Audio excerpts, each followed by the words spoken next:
அண்மையில் சென்னையில் ஒரு அரசு பள்ளியில் ஆன்மீக பிரச்சாரம் அப்படிங்கிற போர்வையில் பேசிய திரு மகாவிஷ்ணு அப்படிங்கிறவங்க பாவத்தினால் தான் ஒருத்தர் வியாதியோடு பிறக்கிறார், மாற்றுத்திறனாளியாக பிறக்கிறார் என்ற கருத்தை மிக வலிமையாக ரொம்ப ஆக்ரோஷமாக அதை முன்வைத்திருந்தார்கள். அந்த கருத்து உண்மையிலேயே எங்களை மனசு நோக அடிக்க செய்யுது. பாவத்தினாலெல்லாம் நாங்கள் மாற்றுத்திறனாளிகள் பிறக்கிறோம் என்கின்ற அந்த பார்வை மிக மோசமான ஒரு பார்வை. வீட்டுக்குள்ளார என்ன நடக்கும்னா, இந்த மாதிரி நாங்கள் போன ஜென்மத்தில் செஞ்ச பாவத்தினால தான் இப்படி பிறந்திருக்கிறோம் அப்படிங்கிற கருத்தியலை முன்னெடுத்து அதை உடைக்கணுங்கிறதுக்காக பல்வேறு பகுத்தறிவு விஷயங்கள், எவ்வளவோ மாற்றுத்திறனாளிகள் வாழ்க்கையில் முன்னேறி வரணும் அப்படின்னு ஊடகங்கள், குறிப்பாக தமிழ் ஊடகங்கள் முழுக்க துணை நின்றிருக்காங்க. அது ஊனம் என்பது ஊனமே இல்லை, அதை தாண்டி வர வேண்டும் என்று தமிழ் சமுதாயம் தொடர்ச்சியாக பகுத்தறிவோடு போராடிக்கிட்டு இருக்கு. மாற்றுத்திறனாளிகள், ஆல்டர்னேட்டிவ்லி ஏபிள்டு, டிஃபரெண்ட்லி ஏபிள்டுங்கிற வார்த்தையில எங்க எவ்வளவு கஷ்டம். ஒரே நிமிஷத்துல அவ்வளத்தையும் இழுத்து கொண்டு வந்து குப்பையில போடுற மாதிரி அந்த மகாவிஷ்ணு அவர்கள் பேசினது ரொம்ப வருத்தமான விஷயம். அதை எதிர்த்து கேட்ட மாற்றுத்திறனாளியை மிரட்டிய தொனியில பேசினது இன்னும் மனசு கஷ்டமா இருக்கு. பார்வை மாற்றுத்திறனாளிகளை பற்றி இவருக்கு என்ன தெரியும்? 1950களிலேயே ஐநா சபையில மாற்றுத்திறனாளி உரிமை பற்றி பேசியவர்கள் பார்வை மாற்றுத்திறனாளிகள். வரலாற்றின் போக்கை மாற்றியவர்கள் மாற்றுத்திறனாளிகள். தாமஸ் ஆல்வா எடிசன் எடுத்துக்கங்க, ஹெலன் கெல்லர் எடுத்துக்கங்க. 13 புத்தகங்கள். அமெரிக்காவினுடைய ஜனாதிபதியை எந்த நேரத்திலும் பார்ப்பதற்கான ஆற்றல் வைத்திருந்தார் ஹெலன் கெல்லர். அப்பேற்பட்ட சமூகத்தை நீங்க பாவம் பண்ணதுனால இப்படி பிறந்துட்டீங்கன்னு சொல்லி ஆசிரியர் சங்கர் அவர்களை அப்படி மிரட்டும் துணியில பேசினது என்பது உண்மையிலேயே மன்னிக்க முடியாத குற்றம். மாற்றுத்திறனாளிகள் உரிமை சட்டம் சரத்து 3க்கு எதிரே, இந்திய அரசியலமைப்பு சட்டம் சரத்து 14, 15 மற்றும் 21க்கு எதிரானது. அதனால் அவர் மீது நடவடிக்கை எடுக்க வேண்டும். கல்வித்துறை அமைச்சருக்கு என்ன சொல்லுங்க? கல்வித்துறை அமைச்சர் அவர்கள் நீண்ட நெடிய ஒரு எஸ்ஓபியை தயவு செய்து போடணும்.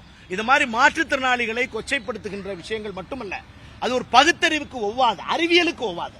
சயின்டிபிக் டெம்பர்ங்கிறது இந்தியன் கான்ஸ்டிடியூஷன் கொடுத்துக்கூடிய ஒரு அற்புதமான விஷயம். அதற்கு எதிரான விஷயங்களை கண்டிப்பாக பள்ளிகள்ல கொண்டு வரக்கூடாது.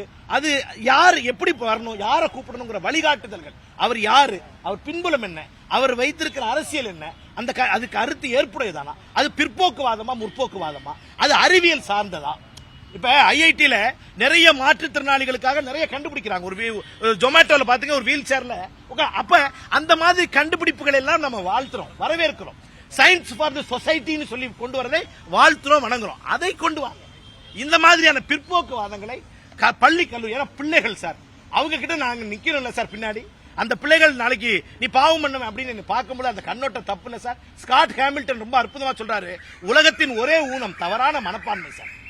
ஸ்காட் ஹாமில்டன் ஒரே வார்த்தை சொல்றாரு, உலகத்தின் ஒரே ஊனம் தவறான மனப்பான்மை. அந்த மனப்பான்மை பிறழ்வுக்கு இந்த சமூகம் இடம் கொடுக்க கூடாது சார். அதுதான் நாங்கள் கேட்டுக்கொள்கிறோம். நாங்கள் போராட்ட களத்தில் இருக்கிறோம், எங்களை கொச்சைப்படுத்தாது சார்.